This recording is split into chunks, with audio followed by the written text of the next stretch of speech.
Yeah. Hello and welcome to the Double Clutch NBA podcast. My name is Matthew Wellington, and tonight I'm joined, as you can see on Twitch, by a host of Double Clutch staffers. I think we call it staffers. I don't really know what you call people who contribute in their spare time, but who knows? We've got Hugh Hopkins. Heyo. Rocking that WNBA sweater. Might be the only one in the whole of Europe that he's got there, possibly. I think I've seen like three others. So yeah, I don't think I'm alone. We've got Nick Whitfield. Hello, everyone. With Crying Jordan behind him, as usual. That's the tradition these days. And Tom Hall. Good evening. I am the only one letting the side down tonight, not wearing anything basketball related, just rocking the cardigan instead. So. You have got a suspicious-looking hammer behind you, though, so we won't get on that's in the side shot. of you. Brilliant. I've just seen that. Brilliant. Just in case anything goes to pot, I'm just taking it out on the. I don't think we can see it on Twitch. So yeah, well covered. We're good. So this is our 2019 to 2020 season review. It was supposed to be Mike Miller here. Obviously, I'm not Mike Miller. He's had a family emergency to deal with, so I've stepped in and come off the bench, providing some sort of scoring. Going to go through basically what his order was, and we'll run through the season in quarters, or we might just end up just chatting because that's probably what's going to happen. There's so many of us in here, I can't imagine we'll struggle to fill. But obviously, we had a really hectic preseason. We did a season preview on the website. A bunch of people contributed to that, so thank you everybody who contributed to that. Over the year, we've done I think around 55 or so podcasts, including WNBA, BBL. So, you know, Hugh, Josh, Nick, everybody has chipped in. Tom, everybody who's worked for Double Clutch this year. Just a massive thank you from myself personally. We didn't do a guide this year, did we? We didn't do a proper PDF. We just did an online website. We did an online one. That was pretty hefty. It was pretty hefty. Still hard. So, I mean, the NBA season got underway. Obviously, we had the Daryl Morey problems with China, which was a big part of the first few weeks of the year. Adam Silver estimated that it would lose the league something like 400 million in revenue. LeBron feigned not knowing about what was going on in China, which everyone finds difficult to believe. And yeah, I mean, that was sort of a strange start to the season, wasn't it, guys? I mean, Hugh, what were your thoughts on what was going on between the NBA and China? I mean, I think the last game of the finals, was it game 5, was streamed, so the 1-year ban is now up, but that's only because we had a longer than normal season. I mean, Chinese democracy eventually got him fired, didn't they? You know, he's gone now, and you know that was the plan all along. They're playing the long game, but they did it. I didn't think that album by Guns N' Roses was that bad. No,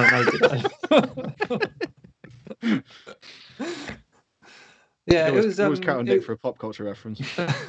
It was a pretty crazy first few weeks, wasn't it? Because that was preseason, even, was it? That we hadn't even had any proper games yet, and then it just got worse and worse. Really, I mean,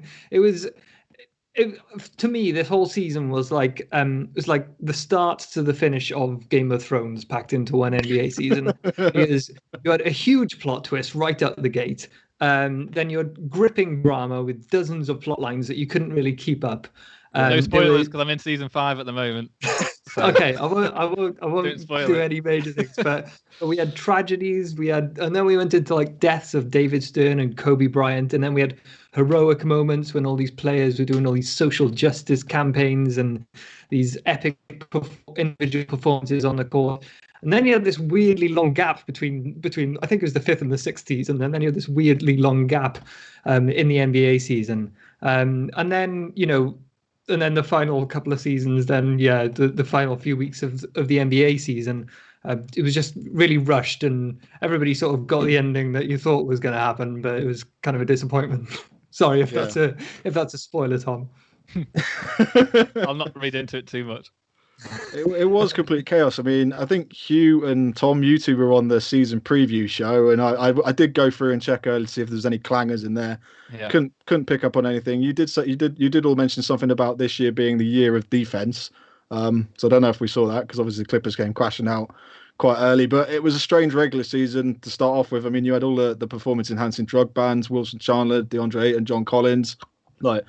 That completely screwed the Suns over because they were going on an amazing run. I think, Hugh, you wrote a piece in the first couple of weeks about how it looked like the Suns had turned a corner and then it all went wrong. Golden State were having loads of problems at this time. And, I think, Tom, you correctly predicted that the Warriors weren't going to do much this season. So kudos to you on that one. We did as a team, I think, though, end up with the Lakers as 7th when we put all of our predictions together. So that didn't go down. Didn't go the way we thought. I think Nick's algorithm messed up there. I'm blaming him. Well, I put them 3rd. I know that for a fact. So I'm blaming something. So the performance-enhancing drugs problem. The Lakers started the season 17-2. The Bucks were 24-3 at the start of the year. The Utah Jazz were one of those teams that started well, then dropped off again, and then got good again. I mean, they won 14 out of 15 games in a row at one stage this season, but then they lost 9 out of 13. So they were one of those teams that was just a bit all over the place. The Raptors showed that losing Kawhi wasn't that big a problem, really. So they still finished with this. It was a 2nd seed in the end, I think they finished with. And they had a remarkable season. You've got Joel Embiid versus Karl Anthony Towns, like we mentioned last week. The beef that spilled out onto social media, which is something I totally had forgotten about. I mean, that's been the biggest thing this year. I mean, what can you guys actually remember from pre-COVID? Because it seems like it was like 2 years ago now. It's been crazy looking through these notes because I've just been going through them all today thinking, oh yeah, that was actually this season. Yeah. Just with it being over a year from where we would be normally. Even thinking back to in the preseason, we had the World Championships, and because that was the only basketball content we had, and then that led straight into the season. That feels like 10 years ago when that happened. So coming off that into the Joel Embiid stuff with Towns, that literally seems like 3 or 4 seasons ago. So it is nuts looking down some of this stuff and thinking that it's the same season for me. Yeah, I think Nick was at the World Cup doing stuff for FIBA at the time, so that does seem like a long time ago. Yeah, and this season has felt bizarrely long for that reason, in that you often hear people talk about how either detrimental or beneficial international basketball is for players coming into a season.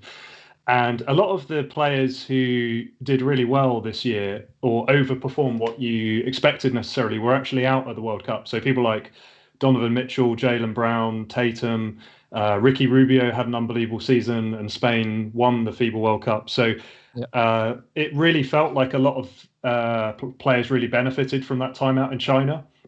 And it was weird for that reason, where we already talked about the issues the Rockets had, Daryl Morey in particular, with commenting on Chinese politics. But it really has been a year where the position of China on the global level has been under discussion for that very reason. I'm an Arsenal fan, and a very similar issue happened with Mesut Ozil commenting on Chinese politics with that club. So the position of China in the world and its importance to the global economy and everything is kind of really at breaking point with global sports like basketball and football.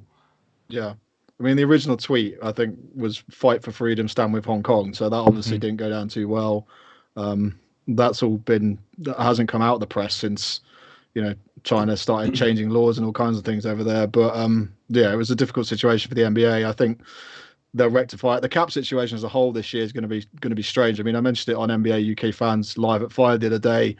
Last year it was like 109 and a bit million for teams. This year we don't really know what that's going to be with regards to COVID, and obviously the revenue that the NBA has probably lost from the Chinese TV deal. So it's been a weird one. We obviously had the Xmas Day games, which seems weird because I don't think we'll get any Christmas Day games this year. I mean, we might be lucky. It looks like they're trying to get the season started as soon as possible, but that seems too soon for me, and certainly got us panicking anyway when it comes to doing off-season content if we've only got like another 8 weeks or whatever to do everything. The Celtics played the Raptors on Christmas Day and they won that one. Philly played the Bucks, they won that one. The Rockets and the Warriors, I think that might have been one of the last games we saw the Houston Rockets without Russell Westbrook and without their ultra small ball lineup, which they tried to some success during the regular season and then ran into a bit of a brick wall in the postseason. I mean, what do you think's next? We're talking about Houston quickly. I mean, what do you think's next for that team? Are they going to try and move James Harden, or is he the impossible man to move? Shall I start? Going to take it. To me, I followed the Rockets as a second team for a few seasons now, and I feel like I'm one of James Harden's biggest and only fans. So I feel like he's the sort of player you don't move because he's too good. He's too effective. But it's about tweaking how you try and use him and how you complement him. And the removal of both D'Antoni and Daryl Morey tells me the franchise is probably looking to go in a different direction. What that is until we see the replacements, I think, is impossible to say. But it's going to be interesting. And I've heard a number of people question, quite rightly, I think, how James Harden will adapt to going to a more traditional role potentially when he's got used to essentially having the ball in his hands every single possession. I think it's going to be a more traditional team. Like you said, you don't get rid of two of the pioneers of unusual basketball to replace them with someone who's going to come in and create more even unusual basketball. So yeah, I'm thinking, they're going to find a center to put in there. They're going to find maybe even a point guard who actually handles the ball rather than turning it over to James Harden all the time. And to be honest, I'd like to see that. I'd like to see him, maybe like Chris Paul. Yeah, that'd be a good option. But maybe throw in a few backdoor cuts. Maybe pair him with a power forward who's high flying but can also shoot. I thought Blake Griffin might be a nice idea, but whether or not both of them will hold out and be healthy for a whole season, we'll see.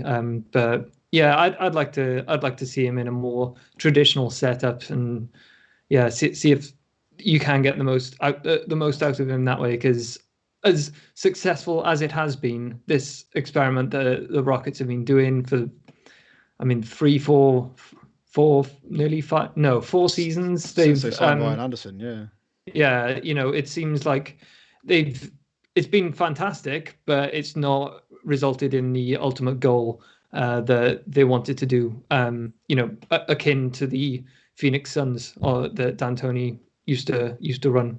Yeah, I think I'd link the Houston Rockets to something I think is becoming more and more noticeable every season at the moment, where doing well in the regular season does not guarantee doing well in the playoffs with the same brand of basketball necessarily. There's so many teams who, because of the number of games, because of the lack of preparation time, if you are an unorthodox team, you'll tend to do well in the regular season because teams have to change what they do, either defensively or offensively or whatever's weird about you to match you, which they're not used to doing in the regular season. And once it's the fourth game in 5 days or something, and that's at the end, that's probably a schedule loss just because they didn't have preparation time to play against you, versus in the playoffs where the coaches actually have time to game plan everything. You see those teams get exposed a little bit. And I think Houston was like that. And I'd even put Milwaukee in that category for this season, who plowed their way through the regular season and then just weren't that good a playoff basketball team this year. Yeah, I actually think this is the end for the Rockets. I think in this similar vein to when the Nets acquired Pierce and Garnett and gave up so many picks into the future and then just crippled themselves for years. I think it could be the same for the Rockets. And in a few years' time, we could be looking back at the trades that they've made over the past couple of seasons and just saying, why on earth? The stuff that they gave up for Westbrook and giving Chris Paul in return, they've just got nothing to go at the free agents with now or go at with trades. And the one guy that you could rely on to make trades around the edges and pick up players like, you look at Daniel House and PJ Tucker and Gerald Green, these reclamation projects, they're all as a result of Daryl Morey having that insight and that feel for players on the fringes. And they've not got him anymore. So I really worry about him going forward. Well, they've been a bit caught off guard, really, because they built that team to go up against the Golden State Warriors, and they obviously met them a couple of times in the Western Conference playoffs. Yeah. But then the Warriors dropped out this year, so they ended up going against teams that had far more size than them, and they just couldn't cope with it. So I think Houston are in a difficult situation. Obviously, we just mentioned the cap situation. But also, if you're trying to move somebody right now, other teams aren't necessarily wanting anybody because there's a massive free agency class next year. I think it is. Is it 2021 when there's a super duper incredible free agency class full of all of the best players you could possibly hope for, and a lot of the teams are sort of praying and hoping out for that one. And that's why, the Lakers won the championship, but they're in a really good position for that as well because they just have to sort out a roster to run it back this year. And then they'll probably have cap space to pursue there. And a lot of the teams have been preparing for that. So, Oklahoma as well are another team that did incredibly well this season behind their sort of 3-guard rotation they had there. And they might be looking to move some guys this summer to see if they can clear up some space for the sort of rapid fire their rebuild in 2021. Going back to the season quickly, I mean, early in the MVP race, it was Giannis, Luka, and Harden in a distant third. We kind of covered that MVP race right at the start of the season. I think, Hugh, you wrote quite a few pieces for the site about the MVP race. I mean, in the end, do you think the winner of the MVP was deserved? Oh, yeah, definitely. I mean, it's a regular season award, and Giannis was the king this season. LeBron did fantastically well, and I did have him closing the gap before, because Giannis went down with a knee injury towards the tail end of the season before everything got shut down. And I think LeBron had about a 3-week gap where he could a 3-week period where he could close the gap, but it just didn't happen. And if the season ends there, which it sort of did, I think you have to base it on what you've seen. And those final 3 weeks in the bubble or whatever, or 2 weeks in the bubble where they played those 8 games, I think I didn't necessarily include them in the top 5 MVP race that I covered throughout the year, but I would say even including that, I don't think LeBron was necessarily the best player of the bubble. So I would say even including that, I wouldn't say LeBron caught up with Giannis. Hugh, do you think for next season, what's happened in the playoffs this year will affect the MVP race next year, and whether that kind of counts Giannis out because people have got in the back of their minds, he can't do it in the playoffs. Maybe we don't want to give it him a 3rd year in a row for the narrative. There will be an element of that. I think he's outlived his. He's outstayed his welcome on the MVP race, as it were. But he could take it up another notch. He could hit 40% from 3, and he could, lead the league defensively and offensively again. And perhaps, he will still be in that top 3 maybe. But I think it's, you see it with players who reach MVP status time after time, but don't take it all the way. I think that's why Harden hasn't won a second MVP, is because, he's proven he can do it in the regular season, but actually people are a bit fed up of him, doing so well in the regular season and then flaming out. Winning free throws all the time. We obviously got to January, and this was like the most emotional month I can think of when it came to the NBA. David Stern obviously passed away, as you mentioned. Kobe and his daughter passed away in a helicopter crash. We did several pieces of content for that. That was quite a strange period for me because double clutch would not be a thing if I hadn't have watched Kobe Bryant highlights when I was younger. So that was a strange period of time. And obviously the coronavirus outbreak started then. You had Rudy Gobert touching all the microphones. I think it was the Jazz and the Thunder game got suspended just minutes before it was due to tip off, and you had crowd booing because they didn't know what was going on. The games obviously stopped on March the 11th. Which was really disappointing because like the period before then, we'd had Damian Lillard was on a credible tear from what I remember. He had an unbelievable month where he just was tearing everybody to shreds, particularly against the Lakers. Steph Curry returned at the start of January and looked like he was going to try and like win a couple of games for the Warriors by himself. That obviously didn't go to plan in the end, but yeah, it was really disappointing that the halt to the season came when it did. I mean, what did you guys think at the time? Like, were you thinking we were gonna get this bubble? Because it was so up in the air that nobody really knew anything. I thought the season was done. I thought there was a period when we were still trying to figure out what the hell was happening in the world, where I thought, oh no, we might see it return. But I think I went on. It might have been 5 Live or something to talk about it, and I was just like, no, I think this is probably it. To be honest, it just didn't seem possible. And full credit goes to the NBA and Adam Silver and even the WNBA for managing to get everything up off the ground to the point where they could run 2 successful, well, the end of one season and an entire playoffs and then an entire season in the bubble. I mean, it's incredible considering how far down a black hole we were to rebuilding to the level of success that it had. Do you think the NBA? I'm still in denial. Sorry, Tom. I've been in denial this whole time. I think I remember having the staff meeting where they were like, "We're going to close for 2 weeks until the Easter holidays," and I thought, "Oh, I'll be fine after Easter. It'll be okay." And then I think still haven't come to terms with how long this could be going on for. But yeah, it's not a nice memory to keep bringing up, that grim period of there's no plans for the NBA return. We don't know what it's going to look like if it comes back at all. So that's just like not a good period of life to look back on. Yeah. Where were all you guys when, like, were you all watching that first sort of Boris Johnson press conference? Like, when he said 3 weeks, I thought, 3 weeks? What on earth?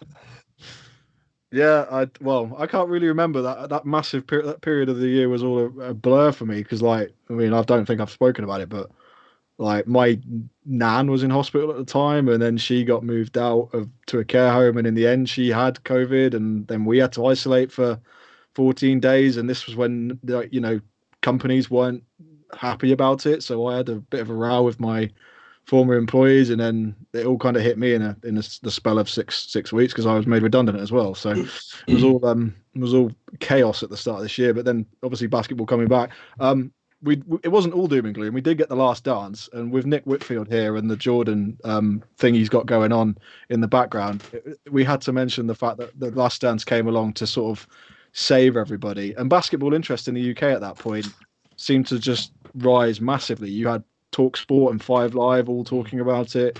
The UK and actually, it's a question that Ginger Shack we were going to answer later, but Ginger Shack asked in the Discord this week, how has the UK fandom sort of leveled up a bit in this past few period? And I think it genuinely has. I think people have had a bit more time to just sort of sit around and watch basketball games. So the fact that the Last Dance hit when it did, I think helped quite a bit.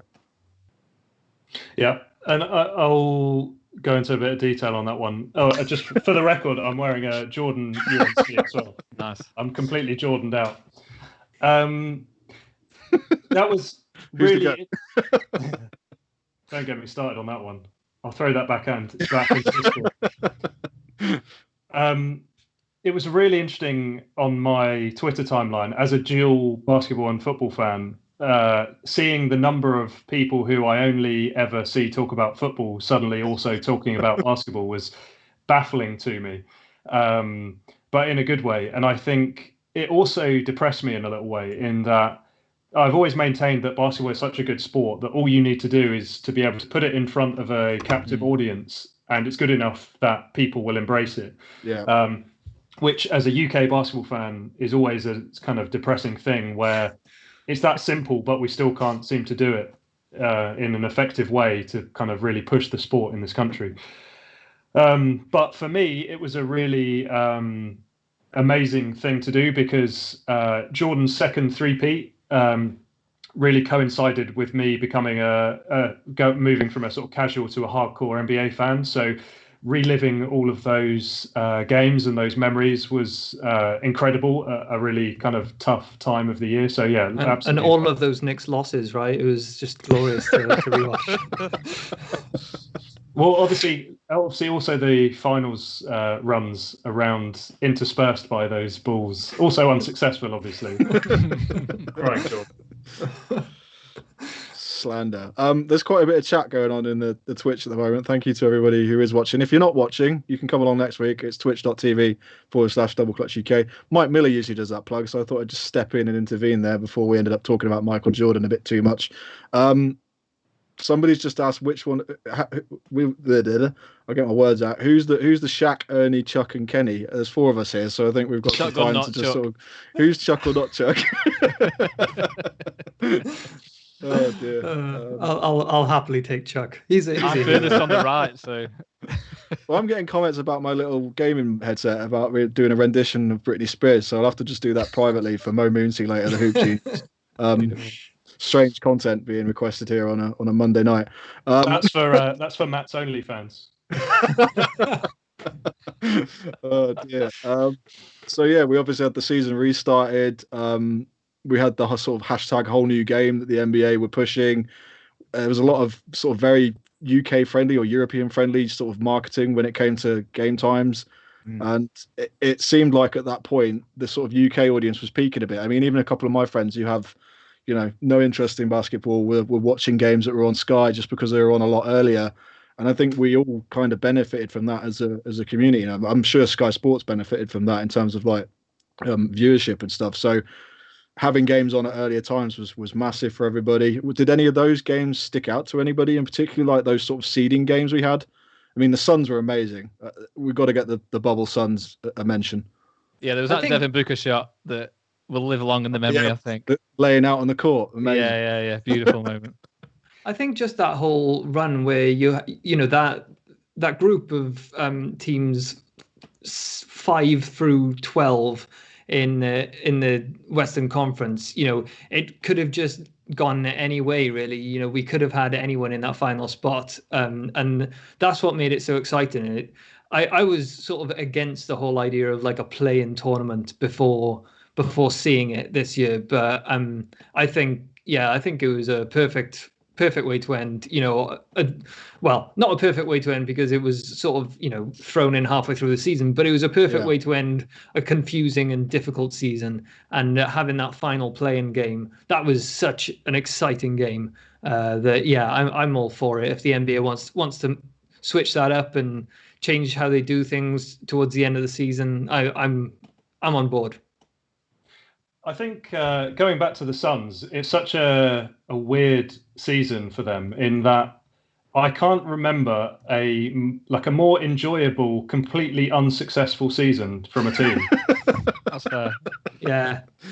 It really incredible to watch. Aaron Baines was like a demigod for parts of the season. Ricky Rubio was awesome. They had really unbelievable stretches of play, but they had nothing at all to show for it. So. Yeah. I can't wait for them to come back next year with real expectations, and then the same thing to just happen again. They'll finish 14th or 15th or something in the conference. With the start of the new season all up in the air and however many games or length or whatever next year all to be discussed, would you guys vote for a World Cup type scenario mid-season? I mean, Mo, who's in the chat right now, he did a YouTube video where he sort of broke down a sort of FIBA World Cup / Champions League type thing. I mean, would you guys be in favor of something like that, even if it was just the sort of the lottery teams or something? I've been all for it for a few years. I've written several articles on it, but I think it needs to be.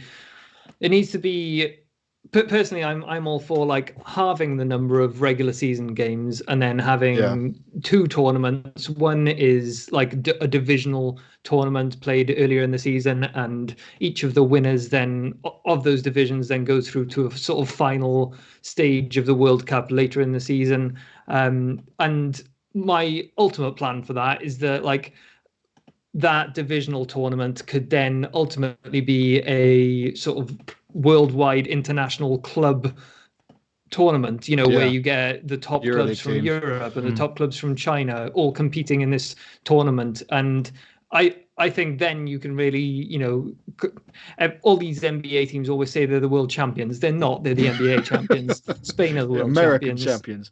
Yeah. So I think that's when you can really say you're the world, basketball club champions. Is once you actually play all of the other teams. I think my position is, my default position.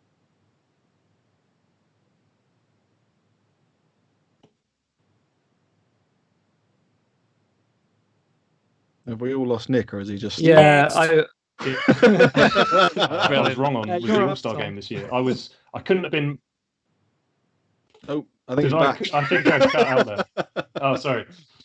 I was just saying, with the concept of a mid-season tournament, my default position on anything in life is 100% cynicism. But one thing, big, especially with that, because it's hard to establish people to care about a competition that has no history, for example, and so there's no associated value with winning it necessarily. But I think that can be overcome. And what I was just saying while I cut out there was that one thing I was totally wrong on this year we haven't talked about was the All-Star game. where I thought I really hated when I saw the changes written down, I really hated all of them. And we saw what happened. It was the best All-Star game for a long time. So, happy to admit I was totally wrong on that. Yeah, Team LeBron won that one by like 2 points, I think, didn't they? Do you think it would have the same effect like in future years? I mean, was it just a novelty value this year? I don't know. There was a lot riding on it this year. Like, teams seemed to want to play just because of what had happened with Stern and Kobe and obviously Gianna. Like, they seemed to really want to just go out there and play their hearts out. So I'm not too sure. It's one of those things where I think players base it on their situation at the time. Like, you know, if they've got a lot to then have to do after the All-Star break, then maybe they don't quite give it their all. I don't know.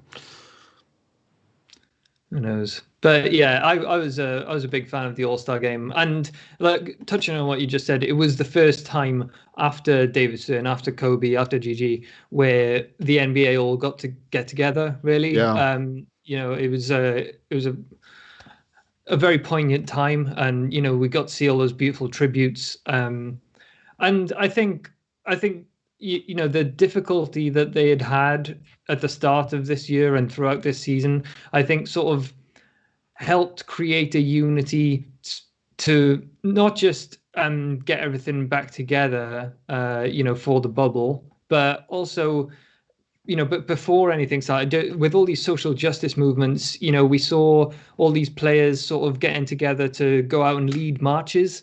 You know, I think Josh put a fantastic article together on Jaylen Brown and how he was inspired by Kareem, but that's why he had such a strong voice in it and wanted to be at the forefront of it. But he wasn't the only one. So many players did on in the NBA and the WNBA, where I think that's been, for me, that's been the thing that I've been most proud of being a basketball fan this year, is not the fact that they managed to pull off some games in Disney World. It's because, you know, they stepped up when it mattered, and they weren't worried about the fact that it might cost them money, the fact that it might, you know, cost them fans. They did what was right. Yeah, and obviously the Bucks just sort of cancelled a playoff game and walked out and said we're not playing. They didn't even tell. I think, was it the Magic they were playing? I don't think they even told them they were going to do that. So we had that point where, again, the season was a bit, we don't know what's happening, but they're fair play to everyone. They sort of sat down and refocused the issue, I think, was what they were trying to do with that, and they managed to do so. And you know, they've really put Black Lives Matter at the forefront of everything, and the WNBA have as well. I mean, Hugh sitting there wearing that hoodie, they had record viewing figures, I think it was this year, an incredible finals, and they were, you know, even more vocal than I think a lot of the sort of the NBA stars were. So yeah, shout out to the women's NBA.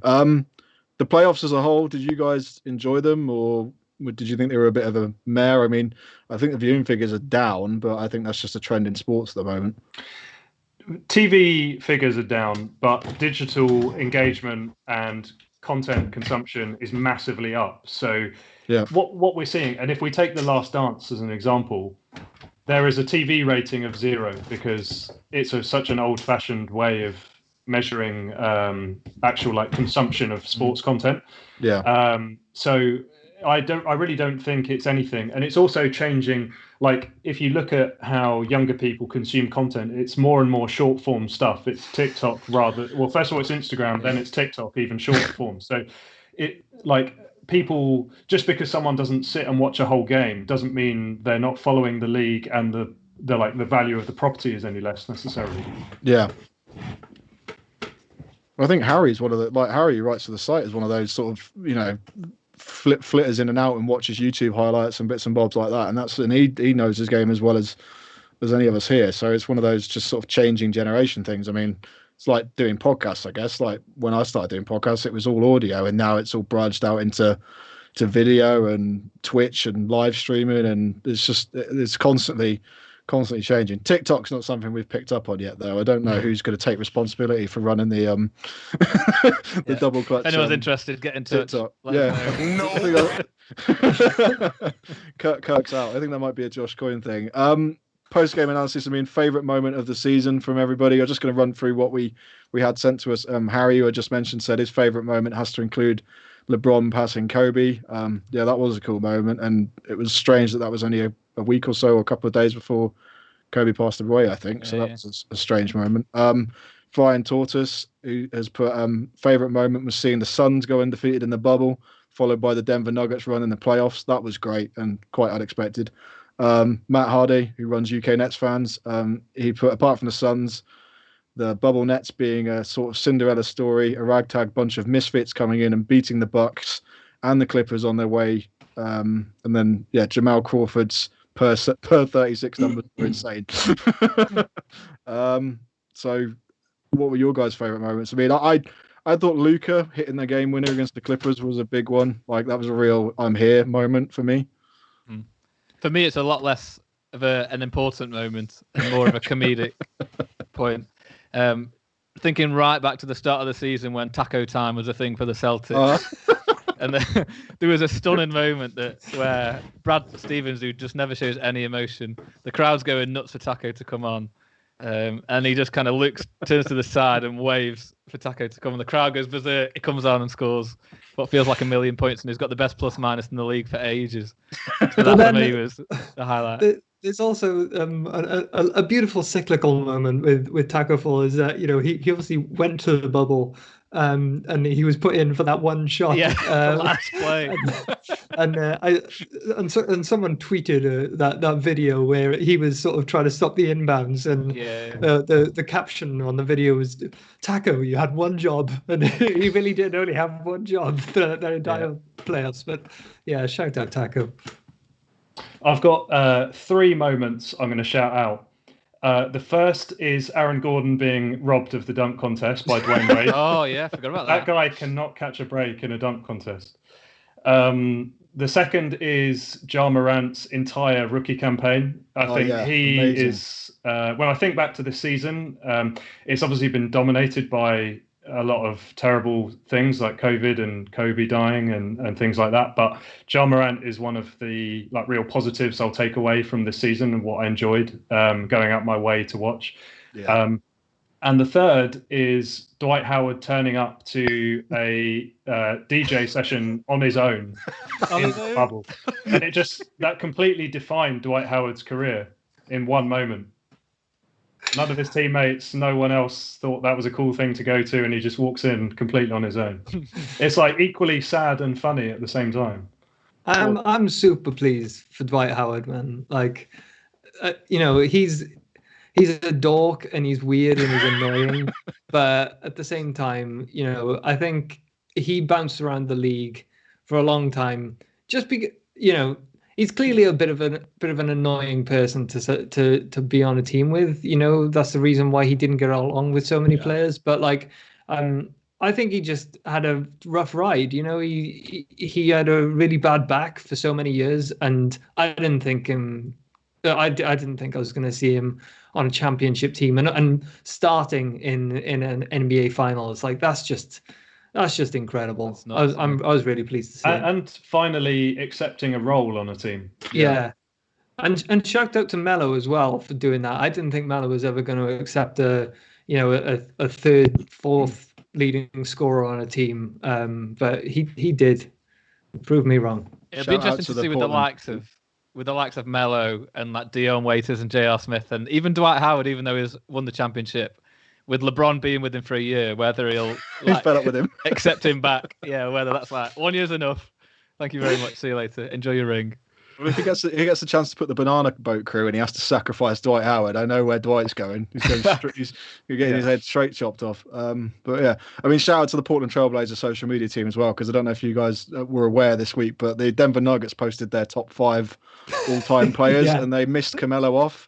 So Portland did their own really quickly and sort of painted him into the corner. And it was just, the social media game of the NBA teams just embarrasses what we have over here when it comes to the Premier League and some of the other sports. So I thought I'd shout out that. The BBL does a good job over here, to be fair. There's a lot of good rivalries on BBL Twitter. Oh yeah, the Bristol Flyers branding stuff, is that from a marketing design perspective, I'm consistently impressed with the stuff that they keep pumping out. In terms of the playoffs, did you guys have a favorite series? I mean, I thought Boston-Toronto might have just pinched it for me. That was just a phenomenal series, and to watch the Raptors fight with all that heart was just incredible.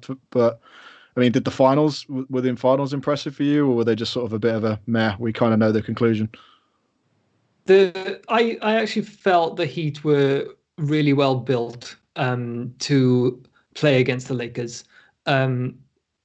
It's just a shame that they were so injured. I don't know if they would have won, but I mean, it doesn't. I'm not saying that there's any sort of asterisks or there's any sort of reason why they it should be looked down upon, because every year is determined by the health of one team or another, whether they win or lose. And I'm not going to disparage the Lakers for that.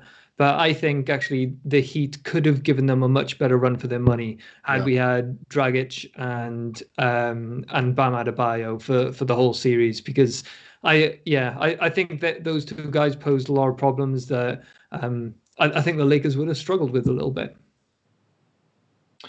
For me, I think my favorite series was Denver Clippers. Just because the Clippers, I think, were generally people's favorites across the board. And seeing Jokic and Jamal Murray play the way they did. And the other thing about the Clippers was they gave off a degree of arrogance quite a lot during the playoffs and during the regular season. So I think for neutral fans, a lot of people were not necessarily unhappy to see the Nuggets take that series. They had a Bret Hart feeling about it before he left the WWF. They were just proper whiny buggers, and nobody really enjoyed them being around anymore. 42 minutes to get a wrestling reference in. I think that's a record. But yeah, no, moving on, because we've run out of time quite quickly here. Nothing but Nick's silly nonsense is our usual topic here. We have the man himself, Mr. Nick Whitfield, on the show, so we're going to run this over to you, because I think you've got a trivia which is probably going to turn into an embarrassment for us three doing it. I'm intrigued to do this live. So what I've got here is everyone loves the NBA, everyone loves food, but what about combining the two? I have a list here of players with food-related names or professions related to names. So 2 examples of what I'm looking for. Jimmy Butler, a profession related to food. Taco Fall, a food item as a name. How many can you name? Let me give you a couple of minutes. Are you crazy? Are you out of your mind? And then I'll start giving you some clues.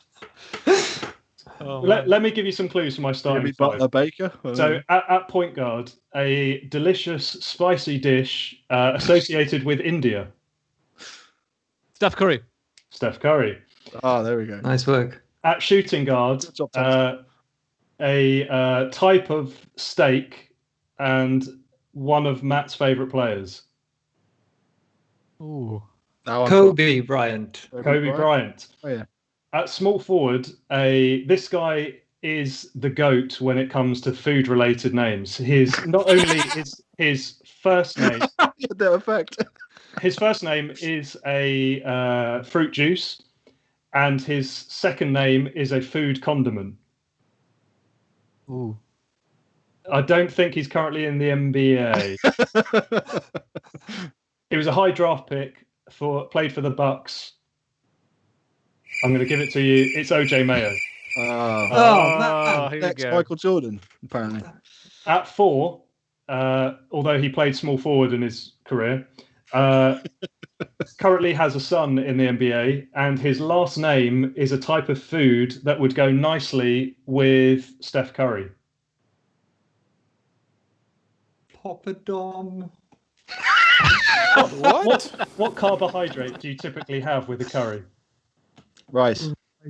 Glenn Rice. Glenn Rice. That's a Jerry Rice, footballer. My starting centre, same name as the point guard. One of the most disappointing free agent signings for the Knicks.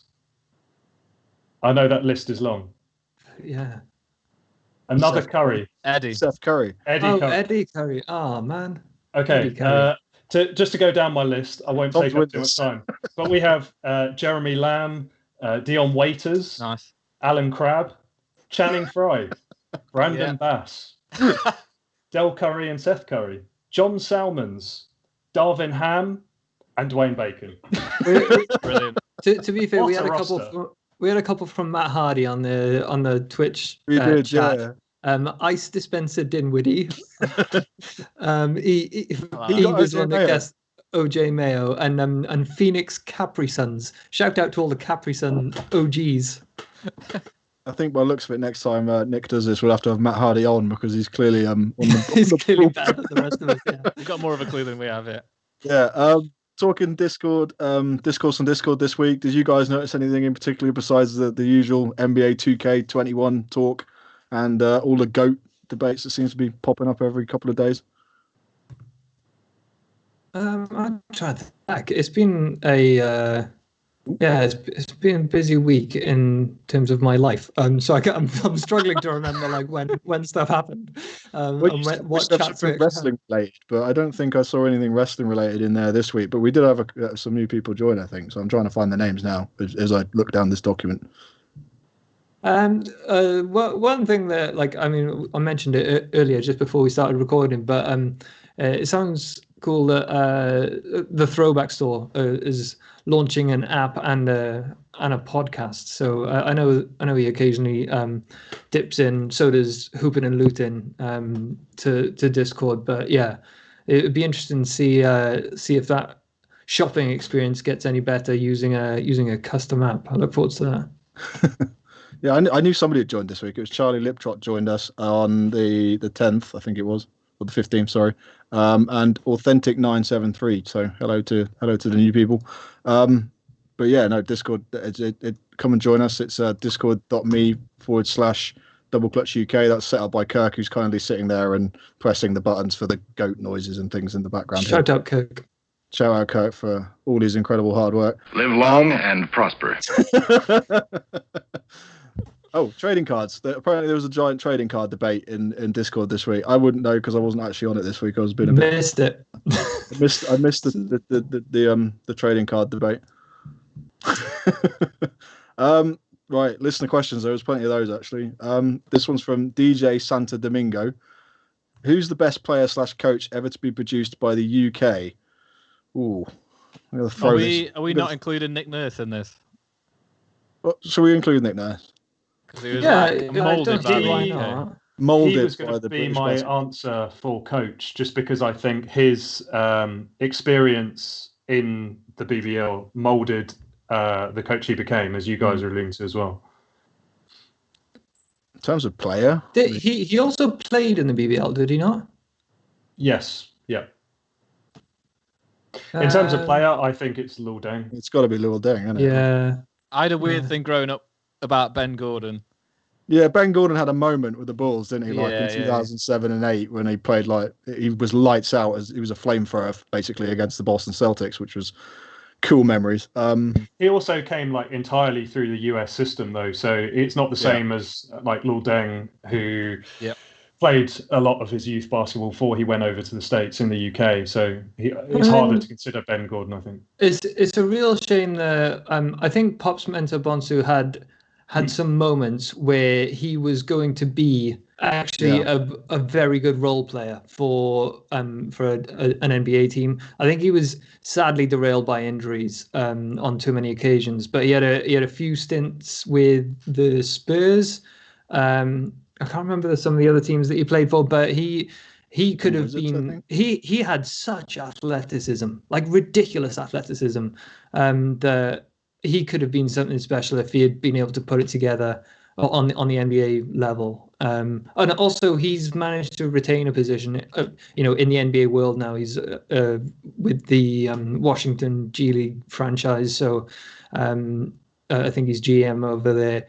There's a few people that have sort of dipped in and out of BBL and NBA circles, and even at WNBA. We got Andrea Congreves, who was an all-time women's basketball player. Obviously, Temi Fagbenle was she was brought up in the American system a little bit, but spent the majority of her life over here. She was putting up nets there's- recently with Martin, weren't she? I Yeah, saw on she Twitter. was. Yeah. I also don't think you can have this conversation without even mentioning John Amici, who had some really good seasons for the Magic in particular. And I remember watching him when he came back and played in the BBL. And I think it was what at the time was called the ULEB Cup, which was like a mid-season tournament. He dropped 50-something in the final. And it was like, it was just like, he was so clearly like levels above everyone else on the floor. I'll never forget that.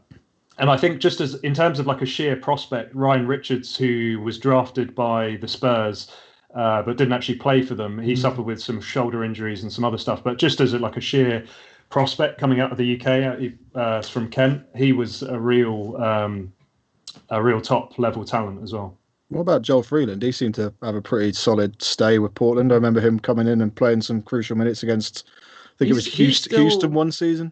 He's still well loved by the Portland franchise as well, because he was part of that Brandon Roy group, and LaMarcus Aldridge, and so there's a lot of pictures of him floating around, and they're often tweeting him and pictures of him and stuff. Quite weirdly, that was the team that set the records for 3-pointers in a game. Like they set the record, and then the Warriors broke it like 3-4 years later. Weirdly, Joel Freeland is actually from like down the road from where I live and where I grew up, and so I couldn't believe it. I never met him or came across him in any way. And then reading when he was drafted and where he was from, I just couldn't believe it that I'd never heard of him or like come across him in any way. There's stack shelves at a local Tesco or something before he's still in the area, I think, because he trains with Scorchers and stuff with Teo and all those guys. There are talks of him sort of turning up to actually join the team. I don't know how close to those rumors are to coming to fruition, but it'd be great to see him don the Scorchers jersey for a season. Yeah. Elliot from Hoopin' and Luton, he said, on a scale of 1 to 10, how lazy are Nike's creative team? Oh, this is him. Are they lazy? This was in relation to something specific, wasn't it? I can't remember what he was referring to. Yeah. I think wasn't it to do with the Nets jerseys? Oh, it was the Nets jerseys. Didn't they just like players in front of a white wall or something? Oh, it was the photos, wasn't it? Yeah. I guess teams are just telling players to like stand in front of a wall and take a selfie of themselves. It was a bit like a school shot where they just put you in front of the roll down background and then force you to smile. That was the vibe you got from KD and Kyrie. I think I can't remember who said it. It might have been you, Matt, but I think Joe Pinchin recently said that all the NBA teams, creative teams, they're basically just having to take pictures in their bedrooms at the moment. Like they've got no access to a studio, so I think that's why we're seeing some different looking concepts than we're used to seeing at the moment. Yeah, just jumping back to the last question. I know it was about players and coaches, but if you're looking at like media and marketing, I think Joe's got to be like number one in terms of British exports to NBA franchises doing digital and media marketing sort of things. Yeah. Flying Tortoise, he put best coaching move so far of the off season, which seems to be like a week old. Getting rid of Jim Boylan. The best move, I think. I'm excited to see the Bulls next year. Obviously, Boylan, I just think he's so old school. He doesn't really fit in the NBA anymore. And then you've got Donovan coming in, who's so it's such a good fit for that young roster, which I think Harry wrote about on the website as well. Yeah. So excited to see those. For me, the best coaching move is whichever team signs Becky Hammon. True. I think there's this week was shocked that she hadn't been picked by. Like she doesn't even seem to get considered for some of these roles either. It's bullshit. Sorry. I don't think there's any of the coaching moves that I'm like really in love with and think they just overwhelm me with positivity. There's the ones I'm interested to watch, obviously Thibodeau with the Knicks, being a Knicks fan, which is kind of a weird appointment for me. I think he's obviously a good, experienced coach, but just with that young, inexperienced roster, seems a strange match. Yeah, I'm not sure. Steve Nash, what to expect from him is it's hard to doubt him with how he is as a person and as a player, but really interesting to see how that meshes there. And also Doc Rivers, just with how, if they don't make any big personnel moves, how he tries to do anything differently that they haven't done yet in Philly with that roster. I wonder whether we are going to see some changes. I just don't think.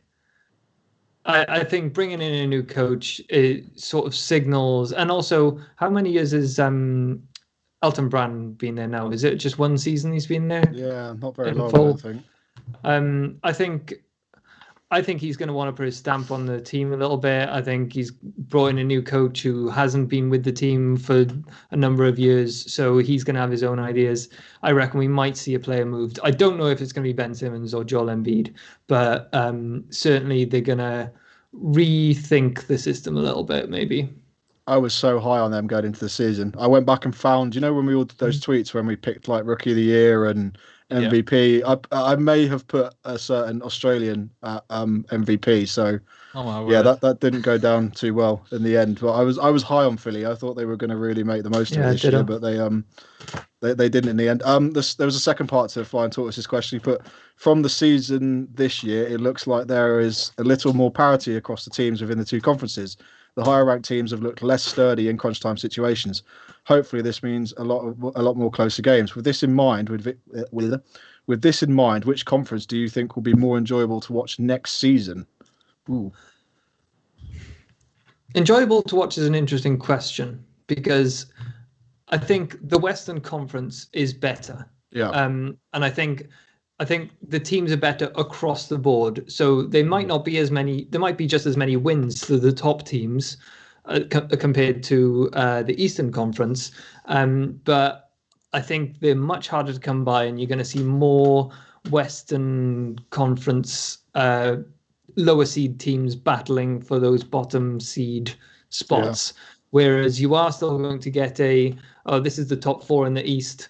And maybe a fifth or a sixth team is going to be punching for that race, but then I think it's going to be a bit more of a drop off. I still think we're going to be in that situation next season unless we see a bunch of changes, and I'm not willing to write off anything, quite frankly. God knows what's going to happen in the next few months, let alone by the start of next season. Yeah, I'm so excited just to see the Warriors come back in the West, because I think so many people are sleeping on them. I read the other day there was like Bleacher Report put out a visual that was like the way too early power rankings for next season, and the Warriors weren't even on it. And then you look back at the season before, and they were just a team that you penciled in as like winning it all. So I think people are definitely sleeping on them. Whether they did it just for the kind of clickbait and get people talking, I have no doubt. But I think it's going to be a difficult year for them. But I absolutely think people are underrating them. I think they're probably going to be top four at this early stage. But I mean, I'll wait to put that in pen. Until we actually have a season preview podcast. Yeah, it's difficult to pick anything because you don't know what teams are going to have players, and it's awkward. Yeah, I think based on what we know today, I'd pick the West, because apart from the Nets, which is obviously a big change in the East next season, potentially, it seems, again, from what we know today, it seems like more of the same in terms of teams running it back and probably having similar outcomes. Maybe Boston are slightly better with their young core, another year older. But in the West, we have Houston, who will probably be completely different. We have OKC, who may or may not cash in on the players they have. We have Denver trying to prove, was the performance in the playoffs a fluke, or are they really legit contenders again? Mm-hmm. Utah, you never quite know where to pencil them in the playoff brackets. Luka in Dallas, how the Clippers respond to a disappointing playoffs. There's so many storylines in the West. I think it's hard to overlook that conference. Yeah, we've got a couple of articles coming over the next sort of 2 or 3 weeks where we're going to be looking at some of those questions. We just thought we'd do like a round table of everyone who contributes and get people's opinions. So the first of those will be up this week, and it's just simple one: will the Lakers win back-to-back NBA titles? And then we'll go from there. Another question was Richard Fang 8. With it becoming likelier and likelier that Derrick Rose will be moving to the Lakers next season, my questions are: do you think he'll fit in Los Angeles? What do you think the trade could potentially look like? And finally, do you think the move will lead him will let him finally get a ring? That's an interesting. There's a lot to digest there. I think the Lakers will definitely look for someone to like add to the depth. I know a lot of people have used the rings that they've just won as like justification for the just basically a pile of crap that the rest of the roster was. Yeah. But they do need someone to to ease the load a bit more going forward. Whether it's Derrick Rose, I'm not sure. I actually haven't heard many rumors about that. I've heard a lot of other players linked with the Lakers. Chris Paul's been popping up as well. They're it seems to be the same names every summer. Yeah, I don't think they have the assets move, I don't think they have the assets for someone like Chris Paul, because it's basically Kuzma, and you've maybe got to trade Kuzma. Yeah, they've got the 2026 pick, and that's about it going forward. So I mean, it's whoever will buy on something like that, and whoever rates Kuzma, and then you've got to take it from there. It'll become the LeBron team that we've seen for the past 8 years. That's the same. It's sort of how we're going to see it going forward. They're going to sign 1 to 2 year contracts, and just re-up them each year, and make little tweaks here and there. Get the Lakers to overpay for a useless big, and they'll make it to the finals maybe. Hey, you can't be calling Aaron Baines useless. Aaron Baines would be a great pickup. But yeah, if you're getting Tristan Thompson in there, then I'm not convinced. I guess it all comes down to like if Rondo walks, because if Rondo walks, I mean, he's obviously had that postseason. He can get more money than what he will get from the Lakers if he takes that extra year. But it depends what he wants now, isn't it? Because if he gets a bunch of money, he'll probably be happy with 2 rings on 2 of the most iconic franchises ever. So I think with Rondo, it's also what the demand for him is. As good as he's been, he's also infinitely more valuable on a team like the Lakers, where he can coast through the entire season and then play big in some meaningful games, versus actually being relied upon through the regular season, for example. With regards to Derrick Rose, I think it was actually a little bit overlooked quite how good he was this year, because he was on a miserable Pistons team, but he actually probably had the best season he's had since he was young with the Bulls. And the reason I like him with the Lakers potentially is he can do a like poor man's impression of Kyrie when the role he played with LeBron, in that what LeBron needs is those possessions he sits out. He needs a playmaker like Rondo could be, and someone else to put up points. You saw they were like way too reliant on Davis and LeBron, and someone like Rose, who's not just going to spot up and shoot, because it's not. He shot a lot better this year, actually, but it's not his like strong suit. Actually, handling the ball and taking possession, giving LeBron a breast for possessions, particularly like in the regular season, would be huge for the Lakers. I think with I'm not sold on Rose being a player you want to get you over the edge of a title on a title run. I mean, I think Rondo is better suited to that, and perhaps he can. I don't know whether you guys saw Momency's video a few weeks ago about or maybe it was just an idea that they had on one of their podcast chats, but with Loz, but he came up with the idea of signing players where you don't have to pay them the whole year, or you don't even have to play them for the regular season. You just bring them in for the playoffs. People like Andre Iguodala, and I think Rondo is a perfect player for that sort of thing. Pay him not to do anything all year, just sit around and don't get fat, and come back when we actually need you. And the regular season, we'll just give the young guys some legs, see who we can rely on. Yeah, just do an Iggy. Just refuse to play for the team that you're currently on, and then end up going somewhere else and signing a decent deal. Sorry to interrupt you, Matt. Just while we're on that subject of Rondo and Derrick Rose, if anyone, I think it was 2009, where those guys faced off when they were both young, like the Bulls versus the Celtics. If anyone hasn't watched that series, that was an unbelievable series. If you go back and watch it, series I mentioned earlier, might have been. I think that was earlier, but just the sheer athleticism of Rondo versus Rose when they were both real prime athletes was unbelievable. Yeah, sorry, just had to get it in there. Talking about those two. No, you're fine. Another idea that's been floated up is obviously, Tom, you mentioned trading Kuzma. Kuzma, I think, showed that he could develop this year. He was a lot more stable and reliable in the NBA Finals than he was throughout large periods of the regular season. But with Buddy Hield now available, supposedly, would you try and trade that number 28 pick in the first round this year and Kuzma for someone like Buddy Hield, or is that the spot-up shooter that Nick just said you don't really want? I like Hield, but I think he's on something like 23.5 million a year, which for the Lakers would just be really hard to stomach if they can even make it possible. I'm not sure.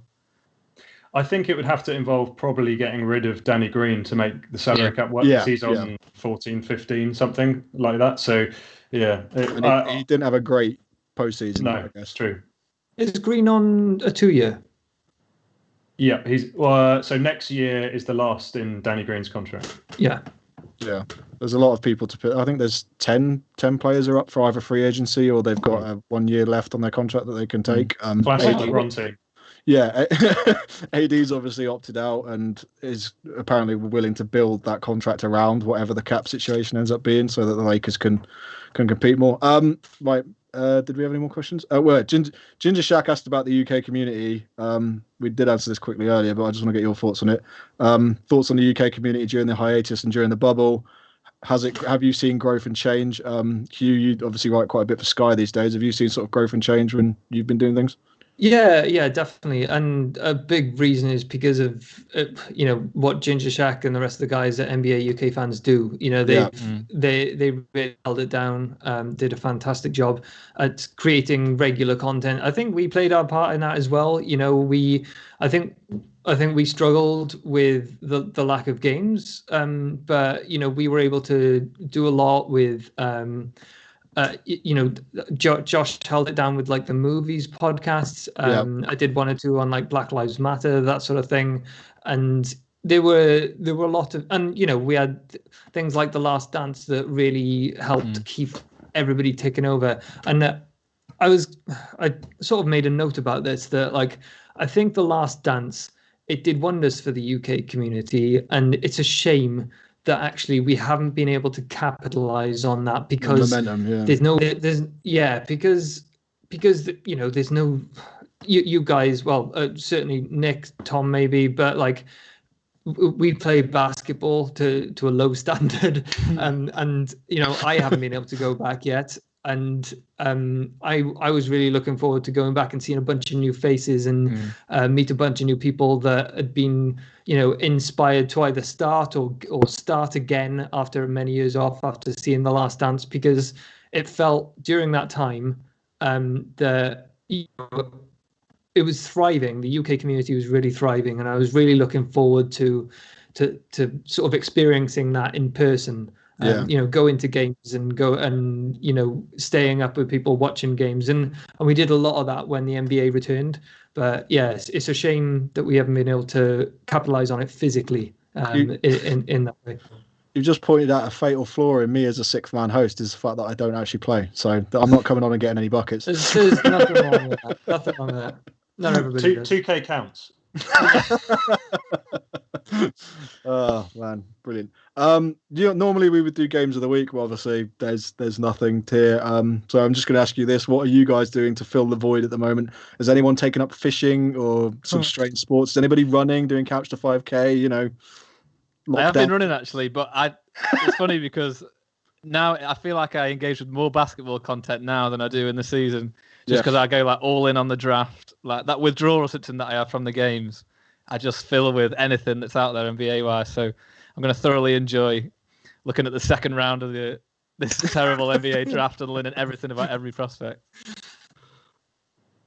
So I'm moving house, which seems to dominate my free time. But just trying to get to the gym a lot, stay in some modicum of health when I can. But yeah, it's difficult. As Hugh was saying, like not being able to play, like when it's forced on you is tough. Yeah. I've been, doing running to, That's so enthusiastic. That sounds so dejected. I'll add you on Strava, Tom. Yeah, great.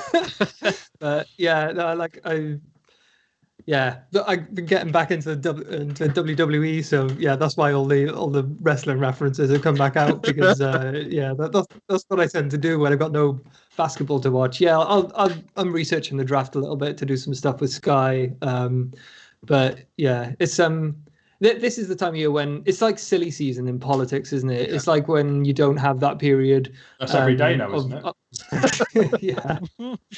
And I think we're seeing a little bit this week. I mean, obviously we've had, since LeBron won his championship, we've had a bit of like LeBron GOAT talk, and I saw like the first like sort of little clap back at that where there was a Michael Jordan video leaked from the 1999 season where he went to a Bulls practice. And he showed up this guy called Corey Benjamin, who I even had to look him up. I didn't. He lasted 4 seasons apparently, and was like, he was just a bench player, and he just got destroyed by Jordan. And it was, I think it was on the Twitter account Hoops Department, and I don't know whether it was, but I suspect it might have been Michael Jordan just saying, yeah, well, this is, release the sort of the pirate tapes and show how I was still schooling people even after I'd retired a second time. And then they'll release the games of him losing to the Magic in 1995 in the playoffs that people sort of imagine didn't actually happen. Yeah, well, I reckon next time LeBron wins, we'll see the Wizards years, and we'll see Michael Jordan scoring. Yeah. We'll see Michael Jordan scoring 43 at the age of 40, and I look forward to that.